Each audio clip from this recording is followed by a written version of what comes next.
En dos sesiones solemnes separadas por 2 kilómetros y con discursos dados casi al mismo tiempo, el presidente Daniel Noboa y el alcalde Aquiles Álvarez homenajearon a Guayaquil en sus 489 años de fundación.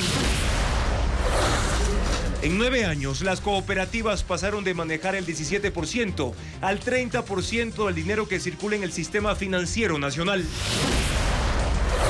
2 funcionarios y 3 exfuncionarios de la Judicatura son investigados por la Fiscalía bajo sospecha de pedir plata para favorecer a los candidatos del concurso nacional de jueces. La Armada conmemoró su día y el combate naval de Jambelí con un desfile en el complejo naval del sur de Guayaquil con el 15% de su personal, pues los demás están asignados a los operativos contra la delincuencia. El ataque de 5 hombres que dispararon contra un bus y lo obligaron a detenerse es el caso más reciente de la imparable violencia en el anillo vial de Quevedo en Los Ríos. El presidente Nicolás Maduro y sus aliados de Sudamérica se distancian. El mandatario chileno dijo a Maduro que no cabe un derramamiento de sangre. Los gobiernos de Brasil y Colombia no enviarán a sus observadores. Y el chavismo retiró la invitación al exmandatario argentino Alberto Fernández.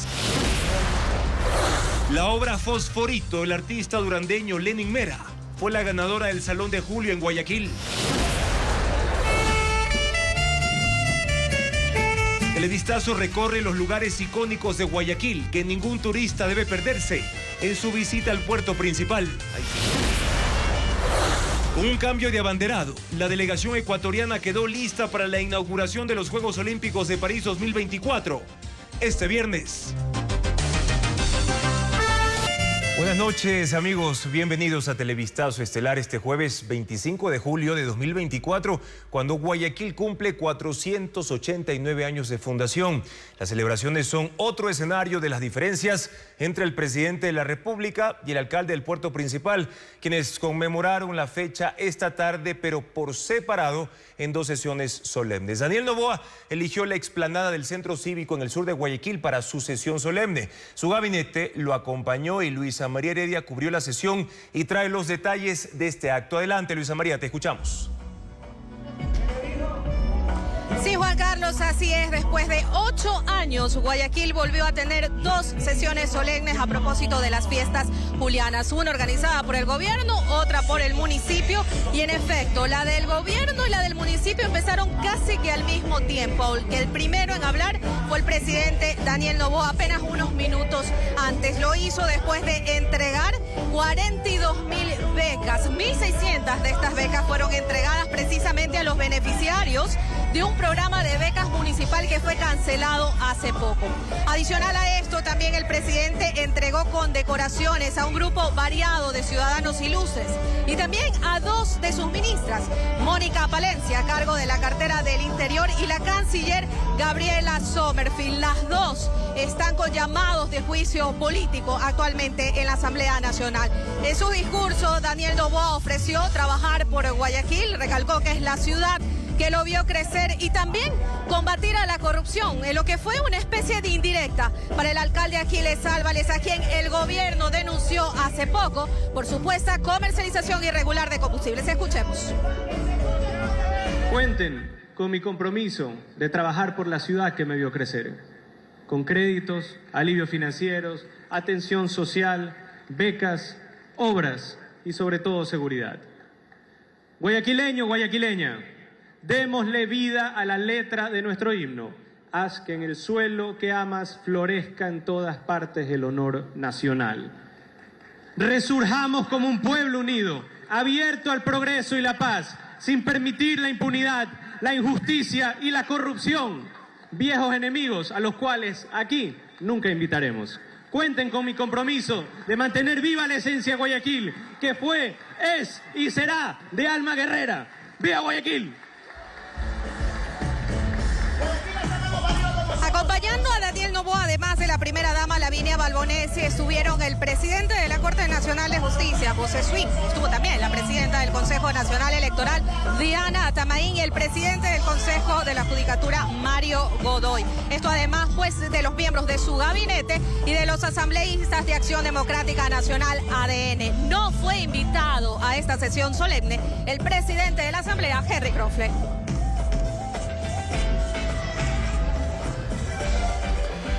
Y a 2 kilómetros de distancia, el alcalde Aquiles Álvarez encabezó su sesión solemne en el Palacio de Cristal. En su intervención de 23 minutos detalló las obras ejecutadas en los últimos 13 meses, pero además hizo un llamado a defender la ciudad. Luis Alfredo Zúñiga está en ese punto del centro de Guayaquil en vivo. Adelante con tu informe, Luis Alfredo. Así es, Juan Carlos, muy buenas noches. Aquí, pasadas las 5:30 de la tarde en la explanada del Palacio de Cristal, en el centro de Guayaquil, arrancó la sesión solemne del municipio. Al alcalde Aquiles Álvarez lo acompañaron la prefecta del Guayas, Marcela Guiñaga, el arzobispo de Guayaquil y también asambleístas, entre ellos la primera vicepresidenta de la Asamblea, Viviana Veloz. El discurso del alcalde arrancó a las 6:10 de la tarde, duró 23 minutos y en él indicó que se han reducido los empleados municipales, también que tomará tiempo completar las obras propuestas por el Cabildo. Además, habló de 70 millones de dólares en inversión para obras entregadas. A lo que no se refirió Álvarez fue al caso AAA, en el cual la Fiscalía lo investiga a él y a sus hermanos por presunta comercialización ilegal de combustible. Sin embargo, sí dijo en líneas generales que enfrentará cualquier batalla. Escuchemos. Guayaquileños, yo decidí jugármela por Guayaquil y me la he jugado y defenderé esta camiseta, la de Guayaquil, por siempre, porque así lo decidió la gran mayoría en el 2023.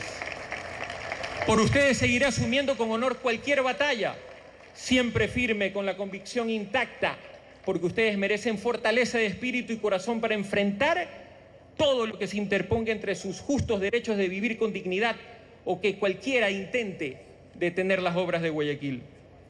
Guayaquil siempre está expuesta por ser una gran ciudad, pero siempre, desde siempre, hemos estado cubiertos con el escudo de la fe de Dios. Así que viva Guayaquil y su rebeldía, justicia y dignidad.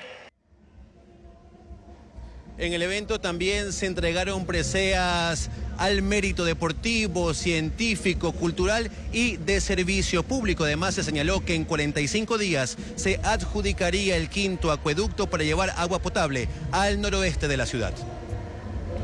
Y esta mañana se llevó a cabo la ceremonia y desfile de honor por los 83 años del combate naval de Jambelí. El presidente Noboa asistió al acto y en su discurso, que duró menos de 3 minutos, elogió la labor de las Fuerzas Armadas. El titular de la Asamblea Nacional, Henry Kronfle, y el alcalde Aquiles Álvarez fueron los grandes ausentes del evento. El ingreso del presidente Daniel Noboa al complejo cívico naval de la Armada, que está situado al sur de Guayaquil, marcó el inicio de la ceremonia y desfile por los 83 años del combate naval de Jambelí. El jefe de Estado fue recibido por el ministro de Defensa, Giancarlos Lofredo, y por los comandantes de cada una de las Fuerzas Armadas del Ecuador, quienes le rindieron honores. Ya con Noboa ubicado en la tribuna, arrancó la ceremonia. Lo primero fue la entrega de la condecoración al mérito naval en el grado de Gran Cruz, el máximo reconocimiento que otorga la Armada a 2 oficiales destacados. Lo segundo, la entrega de ofrendas florales. A nombre de la presidencia lo hizo Noboa. A nombre del Ministerio de Defensa, Lofredo. Es decir, 2 representantes de la función ejecutiva. Parte de la función judicial estuvo el presidente de la Corte Nacional, José Swing, y de la electoral, Diana Atamaín, presidenta del CNE. Faltaron 2 ofrendas más, la de la función de transparencia y control social y la que debía entregar el presidente de la Asamblea, Henry Kronfle, a nombre de la función legislativa, pero no asistió. Tampoco estuvo el alcalde de Guayaquil, Aquiles Álvarez. Luego llegó el momento de los discursos. Miguel Córdoba, comandante general de la Armada, detalló los resultados alcanzados en la lucha contra el crimen organizado y el narcotráfico. En el 2024, bajo su liderazgo, señor presidente, la Armada del Ecuador, como parte del bloque de seguridad, ha contribuido a obtener el control de los centros de privación de libertad y en las calles. Y como autoridad marítima ha aprehendido 35 toneladas de sustancias sujetas a fiscalización. Adicional a esto, junto con otras armadas, ha capturado 30 toneladas adicionales y se ha evitado que 3 más lleguen a su destino. Noboa resaltó esa labor. Su trabajo es fundamental para mantener la paz y la seguridad. Su trabajo ha sido esencial para retomar el control de las cárceles. Gracias al apoyo de los ecuatorianos y a su gran firmeza, estamos dando un fuerte combate contra el narcoterrorismo. Su compromiso hará grande a este país. La intervención del mandatario duró apenas 2 minutos con 50 segundos, incluidos los saludos a los presentes. Noboa evitó topar temas de coyuntura nacional. De inmediato se dio inicio al desfile de honor.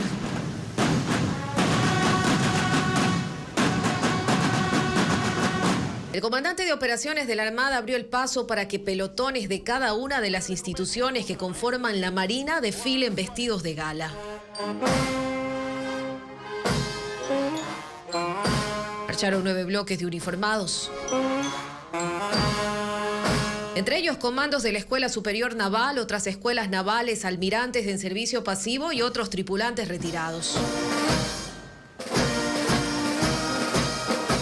Solo el 15% de la Fuerza Naval participó del evento. El resto están dedicados a labores contra la inseguridad.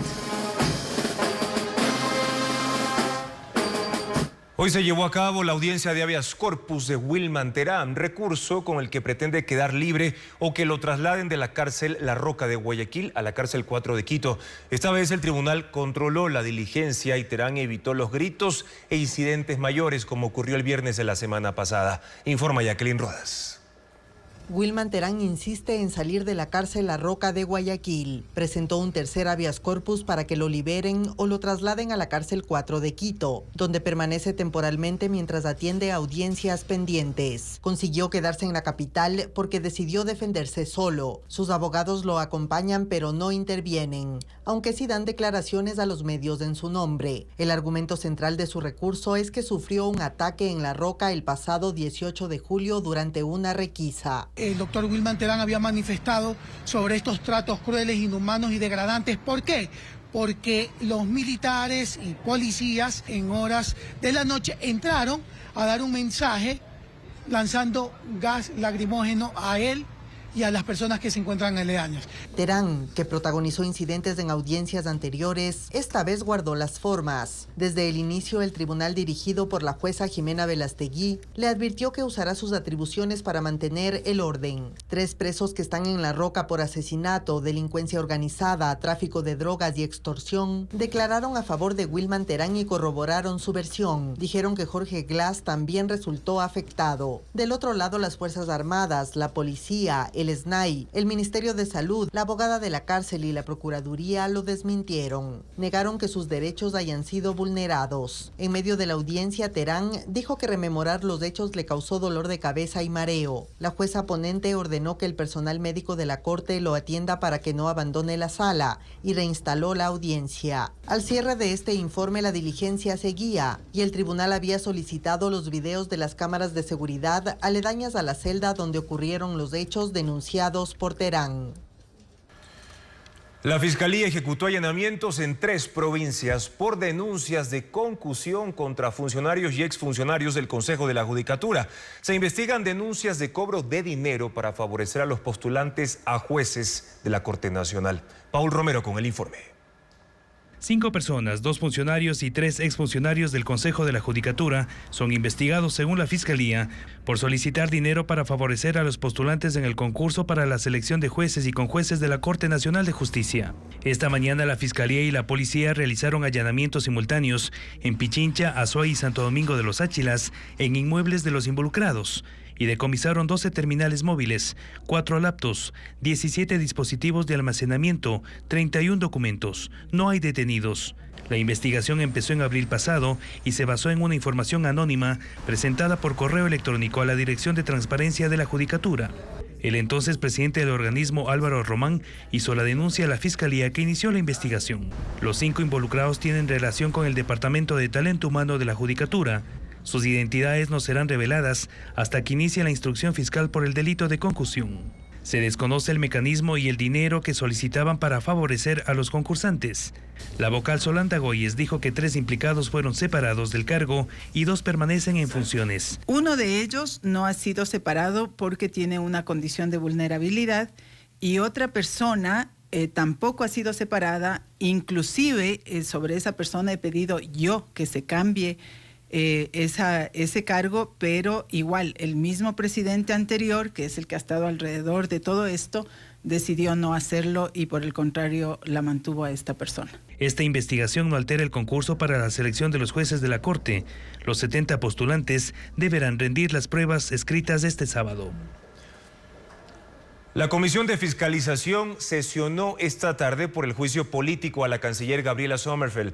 En la cita se permitió al interpelante incorporar nuevas pruebas sin notificar a la funcionaria y sin pasar por conocimiento de la mesa, según la defensa de Sommerfeld. Patricio Díaz tiene un informe de la sesión. El juicio a la canciller comenzó en la Comisión de Fiscalización, con cuestionamientos. La mesa debía tramitar las pruebas en contra de la ministra, pero la presidenta Pamela Aguirre permitió que la interpelante incluya nuevas pruebas. La legisladora Natalie Murillo se opuso y también el vicepresidente de la comisión, que asistía virtualmente, pero no le permitió intervenir. Ya he dispuesto que la primera persona que se le escuche sea el primer testigo. Por favor, proceda, señor secretario. No se puede, señora presidenta, hay que seguir el debido proceso. Y pasó a los testimonios de la nueva prueba del interpelante. La canciller, conectada por internet y acompañada de legisladores oficialistas, cuestionó la decisión de Aguirre. La prueba no fue, ni el testigo fue tramitado de la manera como corresponde según la normativa legal. Por lo tanto, no voy a hacer ninguna pregunta. La interpelante defendió la decisión. Porque en el momento de los hechos que presenté exactamente este juicio político, no sabíamos las repercusiones que iba a tener tal barbarie diplomática generada. Pero la asambleísta independiente Natalie Murillo insistió en que los miembros de la comisión debieron haber conocido esas pruebas y confirmó que tampoco la canciller fue notificada de ellas. Dicen que está en un drive, pero eso no significa una notificación de oficio y se le tiene que presentar al interpelado la notificación oficialmente y eso es lo que se está violentando en esta comisión de fiscalización. Antes de esto, la canciller en rueda de prensa en Guayaquil confirmó que participará en el juicio. Este viernes hará su exposición ante los comisionados. El plazo para el análisis de pruebas concluye el sábado.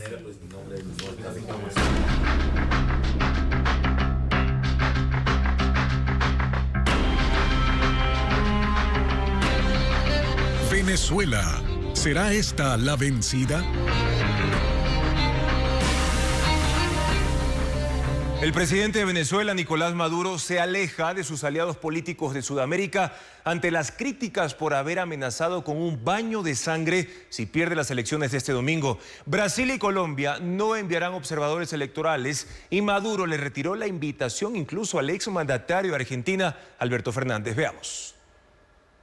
Los comicios del domingo, así como su control posterior, quedan exclusivamente en manos del Consejo Electoral venezolano, sin la garantía democrática que suponen las misiones de observadores internacionales. Maduro revocó los permisos emitidos a una delegación de la Unión Europea, que suele ser la más numerosa en cuanto a veedores de elecciones. Colombia, que reanudó las relaciones con Venezuela tras la llegada de Gustavo Petro al poder, tampoco mandará una delegación, mientras que el Tribunal Superior de Brasil canceló el envío de observadores. Nicolás Maduro había invitado también al expresidente de Argentina, Alberto Fernández, pero ahora le ha dicho que ya no vaya. En una publicación en redes, Fernández escribió: "La razón que me dio es que a juicio de aquel gobierno, declaraciones públicas realizadas por mí ante un medio internacional causaban molestias y generaban dudas sobre mi imparcialidad". Fernández había dicho que cualquiera que sea derrotado en las elecciones generales del domingo, lo que tiene que hacer es aceptarlo. Antes, el presidente de Brasil, Lula da Silva, dijo estar asustado ante la declaración de Maduro de que habrá un baño de sangre si no gana. Lula le respondió que lo que tiene que aprender Maduro es que el que gana se queda y el que pierde se va. El presidente de Chile, Gabriel Boric, también ha cuestionado la posición del mandatario venezolano. No se puede amenazar bajo ningún punto de vista con baños de sangre y en eso con el presidente de Brasil estamos totalmente en la misma línea. Pero el presidente venezolano que aspira a la reelección sube el tono en sus cierres de campaña y advierte incluso a la oposición fuera de Venezuela. Que se preparen en Madrid, en Washington, en Miami, porque la victoria del domingo va a ser la victoria electoral más bonita, más grande de la historia electoral de Venezuela. Pero la oposición asegura que esta vez Maduro va a perder y le exige respetar el resultado. Y la oposición venezolana asegura que con estrictos controles electorales defenderá la victoria este domingo, pero en el gobierno de Nicolás Maduro no hay indicio de derrota. Esto profundiza las dudas sobre si el gobierno realmente entregaría el poder en caso de perder. Una cosa es el optimismo de la oposición venezolana que confía en obtener un resultado positivo en las presidenciales del próximo domingo. Un optimismo que, moderado, proyecta una ventaja de al menos 20 puntos sobre el oficialismo. Sin embargo, existen dudas legítimas sobre la voluntad del régimen de Nicolás Maduro, primero para reconocer la derrota y luego para entregar el poder. Es que desde sus orígenes el chavismo acogió una narrativa que se sostiene en una suerte de determinismo esotérico. En ella, el poder les corresponde para siempre. Resulta que Hugo Chávez no está aquí para acumular él el poder. No, yo más bien soy un redistribuidor del poder para darle poder al pueblo, que el pueblo tenga cada día más poder. No se trata de un hombre en el poder, es un pueblo en el poder. Y aunque Chávez ya no está, esa parte de su visión se mantiene vigente. Vaya en paz. Aquí nosotros seguiremos su misión.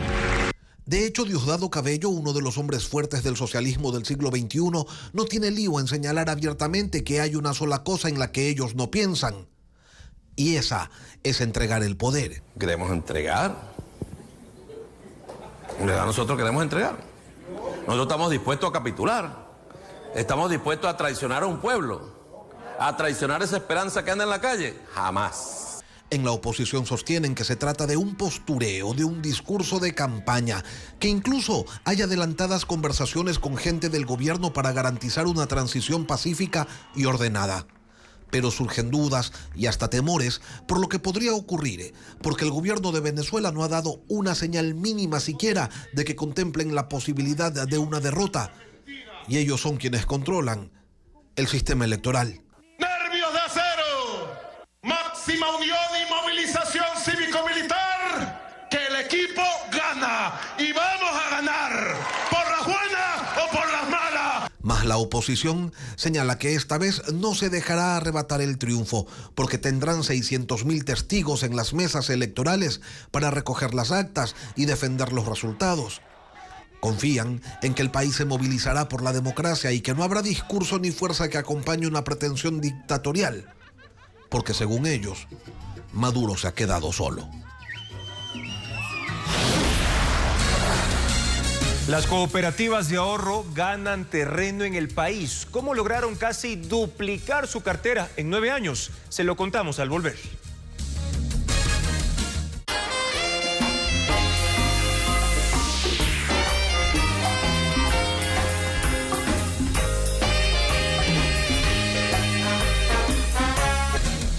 Las cooperativas se afianzan en la economía nacional. Hace 9 años manejaban el 17% del dinero que hay en el sistema financiero.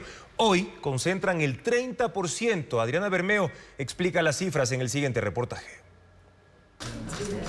En el sistema financiero nacional circulan 90.217 millones de dólares. Son los activos de bancos y cooperativas. Los primeros manejan 63.217 millones de dólares, el 70% del pastel, mientras que las cooperativas 27.000 millones de dólares, el 30%. No siempre fue así. La brecha entre bancos y cooperativas era más amplia. En el 2015 la relación era 83% versus 17%. En el 2019 76%, 24%. Y en el 2023 fue de 71%, 29%. Las cooperativas captan así mayor dinero y hay condiciones que lo han propiciado.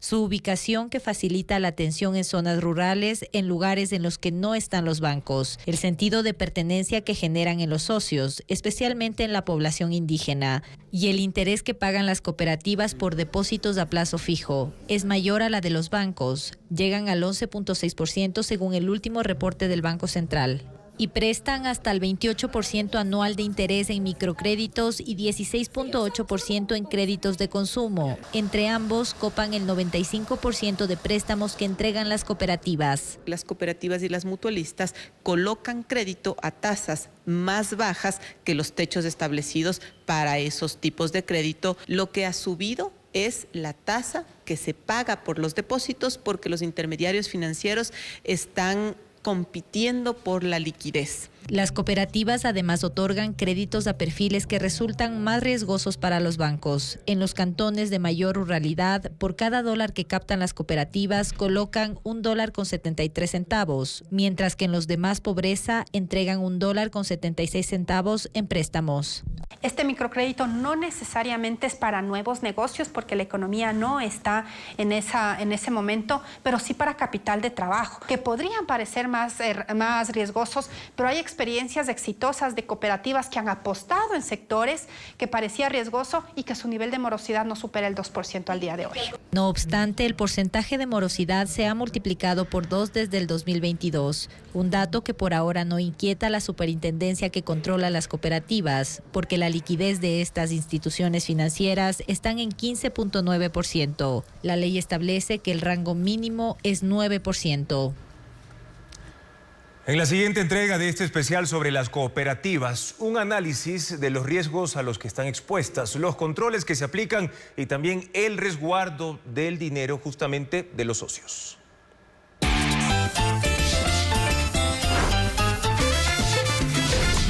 Guayaquil, ¿cómo hacer la tuya? Yo nací en esta tierra de las bellas palmeras, de cristalinos ríos. Los lugares tradicionales de Guayaquil no dejan de ser una opción para los turistas. El Malecón Simón Bolívar o el Parque de las Iguanas son espacios recreativos que guardan una historia de más. Estefanía Arias recorrió esos lugares emblemáticos.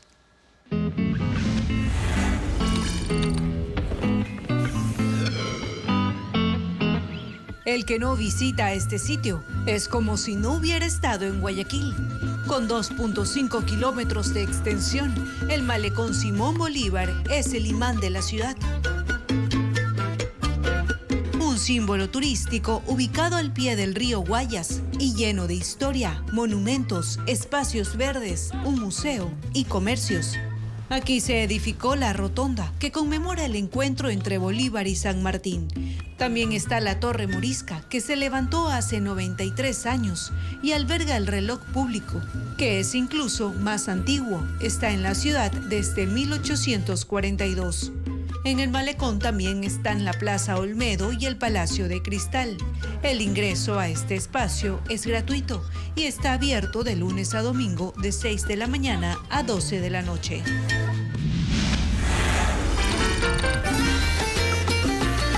Sus casas de vivos colores con un estilo arquitectónico colonial caracterizan a este barrio, Las Peñas, el más antiguo de la ciudad. Ubicado en las faldas del Cerro Santa Ana, los visitantes encuentran aquí arte, espacios culturales y restaurantes. Al subir los 444 escalones, se llega al Faro, un mirador que permite ver el centro y parte del norte de la ciudad.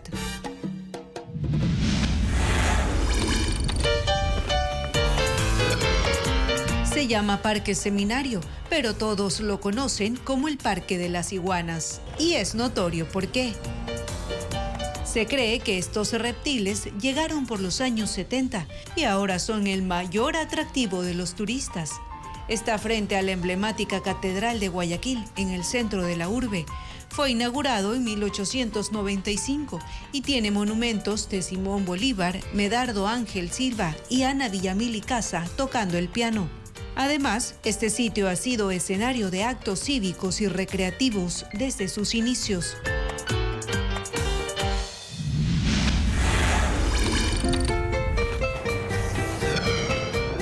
Lo llaman el Balcón de Guayaquil. El mirador de Bellavista está ubicado en lo más alto de la ciudadela, que lleva el mismo nombre, en el norte. Y es esta vista panorámica lo que lo convierte en un sitio tradicional muy particular. Se puede observar una gran parte de la ciudad, de norte a sur. Además, los visitantes pueden disfrutar de áreas recreativas, un espacio infantil y un imponente atardecer.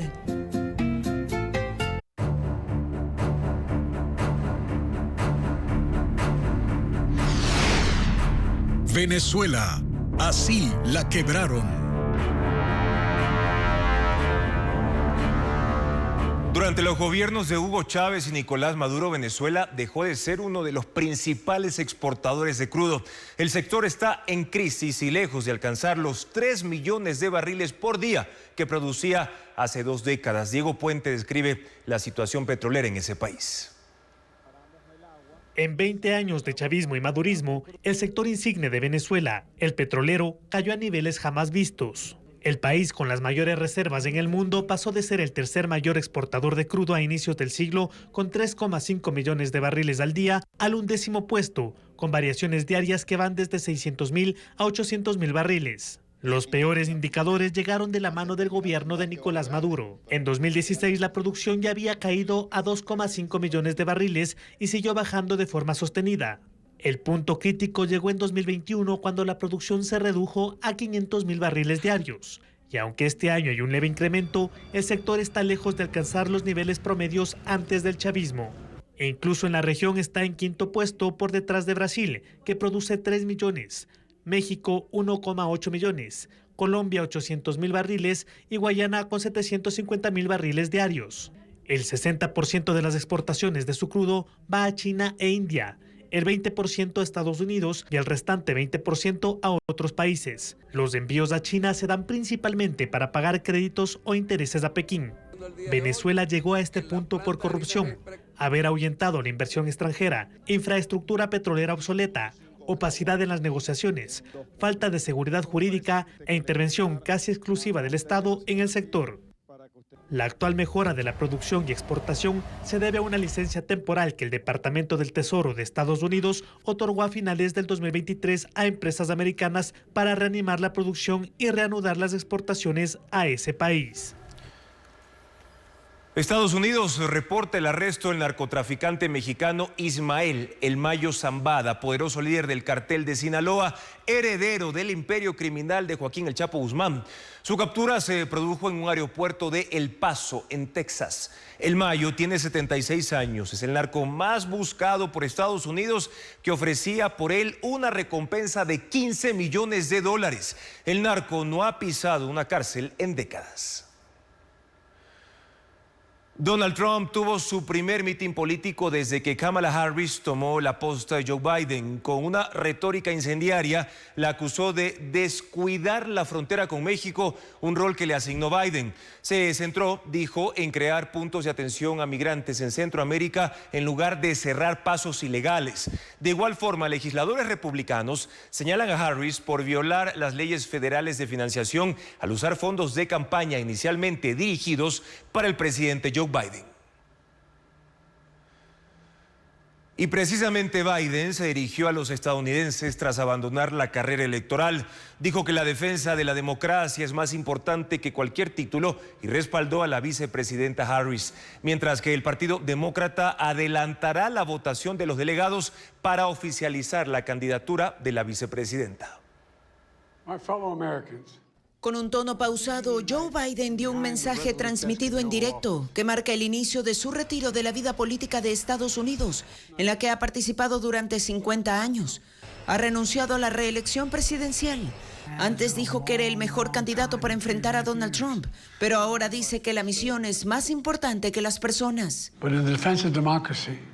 La defensa de la democracia es más importante que cualquier título. Saco fuerzas y encuentro alegría trabajando para el pueblo estadounidense. Pero esta sagrada tarea de perfeccionar nuestra unión no se trata de mí. Se trata de ustedes, de sus familias, de su futuro. Se trata de nosotros, el pueblo.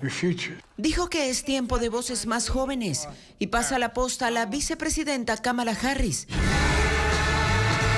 Mientras tanto, Harris lanzó su primer video oficial de campaña denominado Elegimos la Libertad, que usa la canción Freedom del artista Beyoncé Knowles.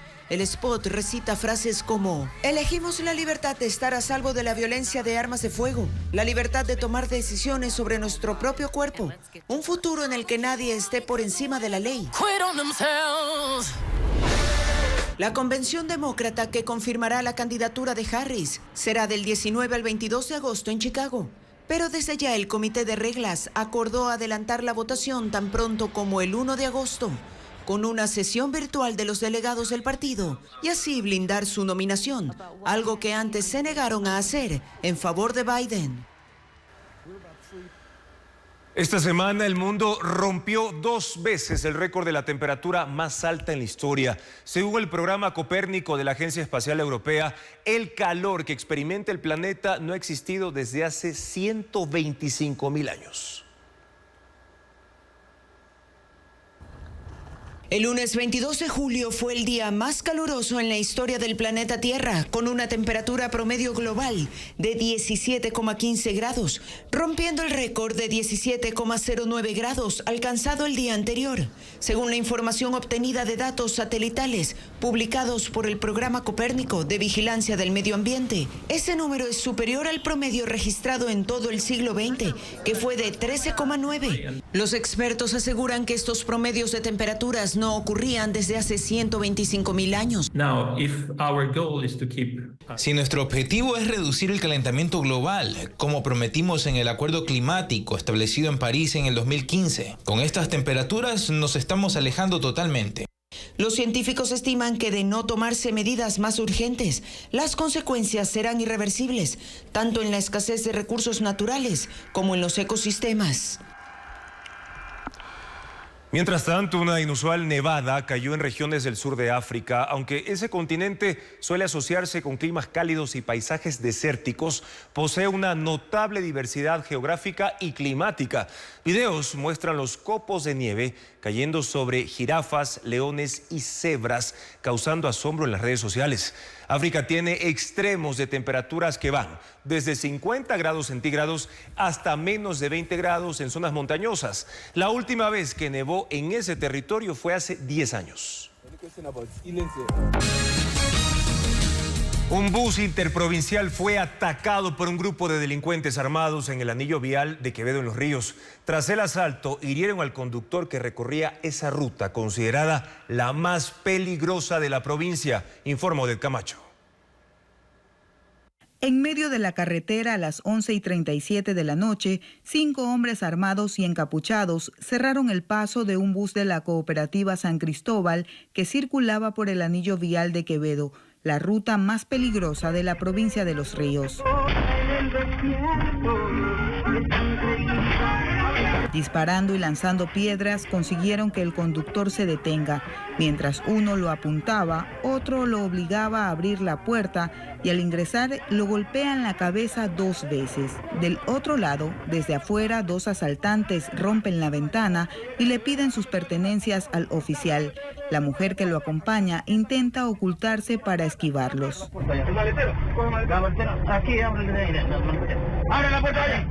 Los delincuentes obligan al conductor a orillar el bus, destruyen la cámara interna y se suben a robar a los pasajeros. Casi a las 11:39, un patrullero con 2 policías a bordo se percata del asalto. Al escuchar las sirenas, empiezan a salir de la unidad. Uno de los uniformados intenta perseguirlos, pero estos escapan entre la maleza por el mismo camino paralelo desde donde salieron.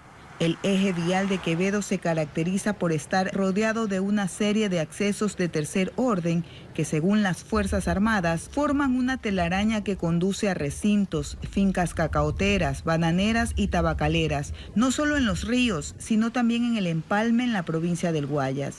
Estos caminos son aprovechados por bandas delincuenciales para ocultarse.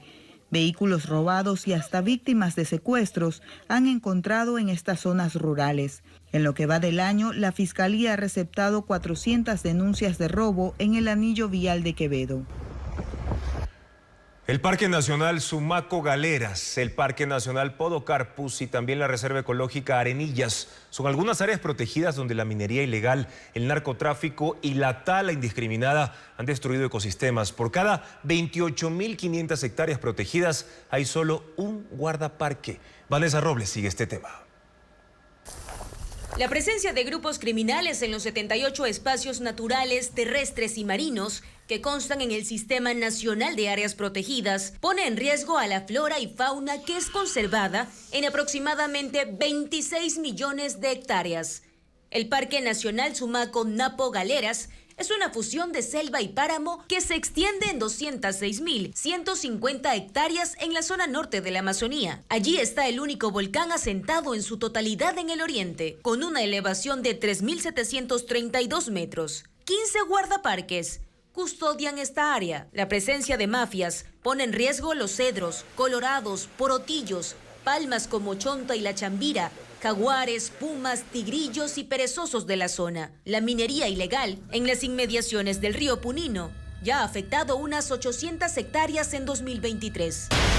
El sonido de motosierras y detonaciones a causa de la minería ilegal también espantan la vida en el Parque Nacional Podocarpus, que se extiende en 138.492 hectáreas entre Loja y Zamora Chinchipe. En la zona están asignados 26 guardaparques. Hay más de 600 especies registradas, que también son traficadas. Se pueden encontrar pavas de monte, loros, colibríes, tucanes. Destacan también mamíferos como el ciervo enano, venados, el lobo de páramo, oso de anteojos y tapires. En el sector se evidencia una disminución significativa de aguas naturales en las quebradas que desembocan en el río San Luis por su uso en el lavado de oro por los mineros.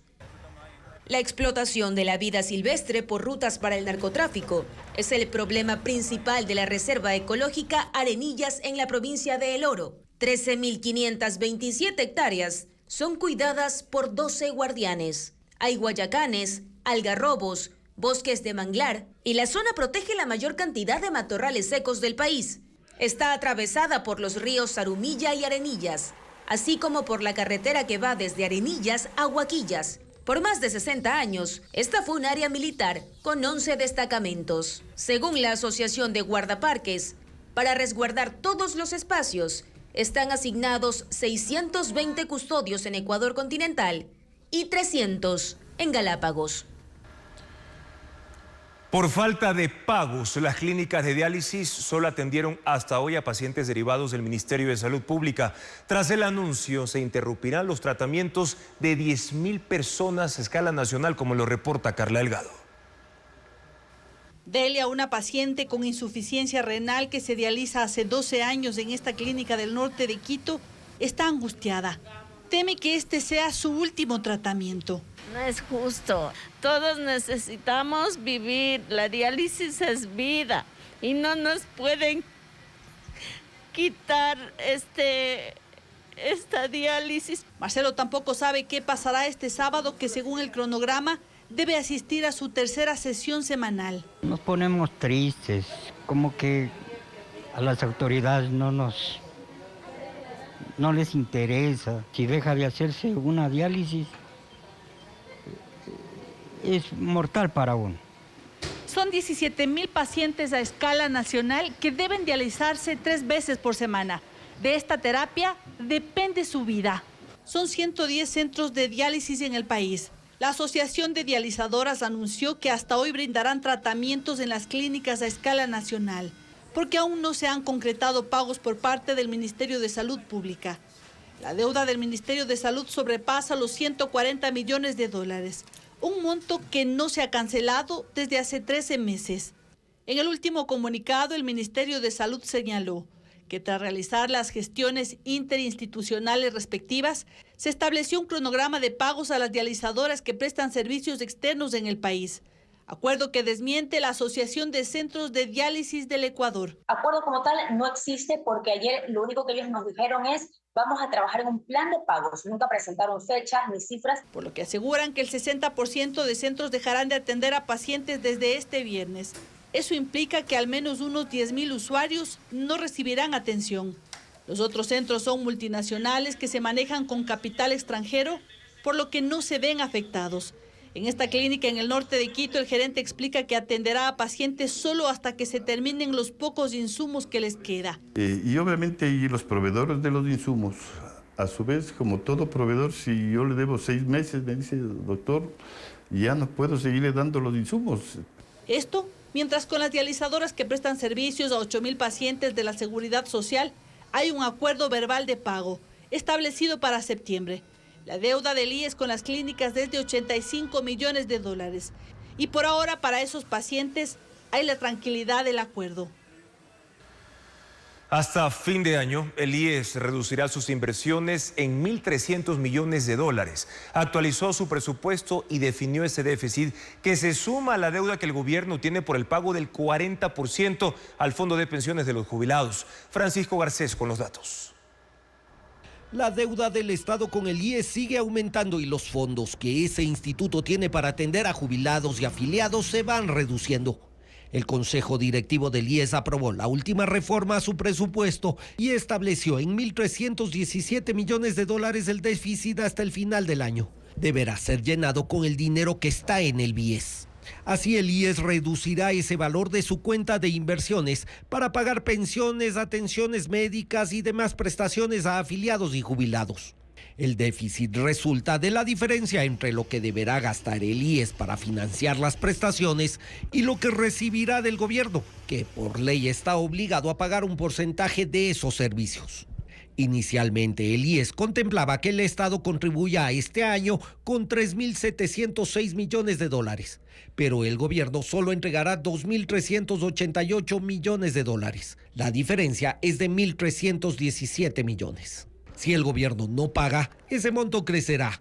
Y el Consejo Directivo del IES ya advirtió que esto comprometería seriamente la sostenibilidad de los fondos prestacionales de la institución, las reservas del portafolio de inversiones administrado por el BIES y la entrega de prestaciones a los afiliados, jubilados y demás beneficiarios del IES. Por ahora, los 1.317 millones que el IES deberá restar de sus inversiones serán incluidos en la cuenta por cobrar al gobierno. Hasta abril, el instituto cuantificó que el gobierno le adeudaba 6.800 millones de dólares solo por contribuciones a salud y pensiones. El presidente dispuso que todas las entidades del Ejecutivo implementen la política de integridad pública. Fue definida por el gobierno para enfrentar la corrupción y promover la ética entre servidores públicos y también la ciudadanía. Patricio Díaz describe más detalles de este plan. El gobierno quiere que hasta el 2030 el 70% de los trámites en el sector público se realicen en línea. Hoy llegan al 25%. Este es uno de los objetivos de la nueva política de integridad pública que el presidente dispuso se aplique en la función ejecutiva. Esto reducirá el contacto directo entre ciudadanía y administración pública y con ello minimiza posibles actos de corrupción, dice el documento. La política impone compromisos a los servidores públicos como rechazar regalos, favores, peor aún gestionarlos, evitar el nepotismo o pluriempleo y acciones que puedan generar conflicto de intereses. Además, dispone la obligación de trato gentil, amable y educado a las personas que requieren sus servicios. El incumplimiento puede acarrear sanciones bajo la normativa legal vigente. Esta política plantea incentivar el rechazo a la corrupción y falta de ética. El Ministerio de Educación debe fomentar en niños y niñas el reconocimiento de principios y valores. El plan de 108 páginas exige a las instituciones de la función ejecutiva, como ministerios, secretarías y otros, tengan un comité interno de ética, generen mapas de riesgo de corrupción y mecanismos para enfrentarla en sus dependencias. Al Servicio de Contratación Pública, SERCOP, le dispone que transparente los procesos que actualmente no son de acceso público. La política de integridad reemplaza la llamada Estrategia Nacional Anticorrupción que fue definida durante el gobierno de Guillermo Lasso. Las 8 líneas estratégicas son las mismas, pues se realizaron con la asistencia técnica de Naciones Unidas, USAID y GTS. Pero el nuevo documento genera acciones y objetivos cuantificables a 6 años.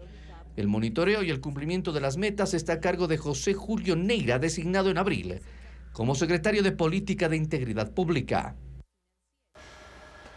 Una persona fallecida y 10 heridos fue el saldo de un siniestro de tránsito de gran magnitud que ocurrió en la Ruta Viva en el nororiente de Quito. Los bomberos tardaron 4 horas en rescatar a uno de los conductores que estaba atrapado entre los fierros. Su estado es crítico, como lo informa Alex Pilao. Un trágico accidente ocurrió a las 9:15 de la mañana de este jueves en Quito, en el kilómetro 6 de la Ruta Viva sobre el puente de la Intervalles en el nororiente de Quito. Según testigos, uno de los camiones que circulaba de Quito a Cumbayá perdió pista y se estrelló contra un poste. 6 vehículos livianos, una moto y un camión, así como 10 personas resultaron afectadas. Cruzó el parter en medio de una humareda, de una polvareda. Vi que explosionó ese camión contra otros carros. Los bomberos llegaron 15 minutos más tarde.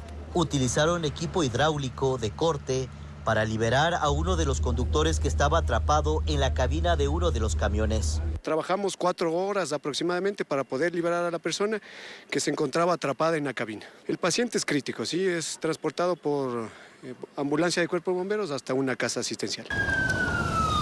Según testigos, el chofer del camión que ocasionó el accidente trató de alertar a los otros conductores sobre los problemas que tenía en el sistema de freno. Pero desde el puente de arriba él venía, les pitaba, les hacía seña a los otros carros que se aladen y desesperado él con la mano de él nomás les hacía. El Servicio de Investigación de Accidentes de Tránsito CIAD indicó que se trata de un accidente compuesto, pero solo las investigaciones determinarán responsabilidades. La Ruta Viva permaneció cerrada durante 8 horas por el accidente y los trabajos de investigación. Los bomberos lograron liberar después de 5 horas al fallecido.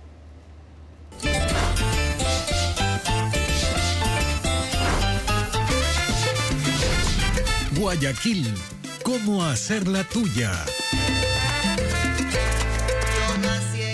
Las actividades por las fiestas de Fundación de Guayaquil empezaron desde temprano. Durante la mañana hubo entregas florales y también la tradicional unción cívica. Diego Cuenca describe todos estos eventos. Los 489 años de Fundación de Guayaquil se celebraron en las calles, bajo el intenso sol. Las actividades se realizaron esta mañana con una ofrenda floral en el monumento a Sebastián de Benalcázar, personaje clave en el traslado y fundación en 1535. El acto fue en el Parque España, en el sur de la ciudad, con la presencia de la reina y la virreina. Mientras al mediodía se dio la tradicional unción cívica en el hemiciclo de la Rotonda, en el centro de la ciudad.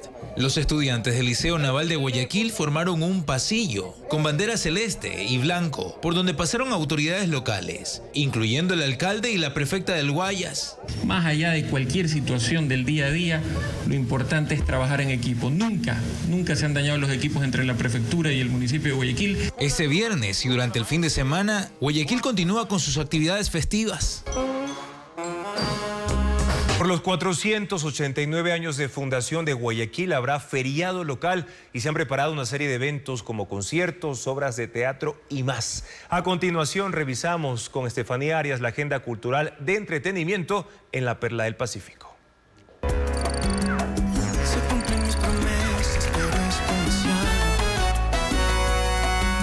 Los salseros Paolo Plaza y Roberto Blades son 2 de los artistas invitados al concierto internacional que se realizará por los 489 años de Fundación de Guayaquil. El show gratuito será en la concha acústica del Parque Samanes a las 19 horas. ¿A dónde voy? Un espectáculo con los grandes clásicos de los años 80 y 90. Retro Boy Sinfónico será el concierto protagonizado por la Orquesta Sinfónica de Loja, junto con René Paladines y su banda. El viernes 26 en el Teatro Benjamín Carrión Mora a las 20 horas. Kim Jin-yeon es una mujer como cualquier otra, pero todo cambia cuando comienza a hablar con las voces de su madre, una amiga desaparecida y muchas otras.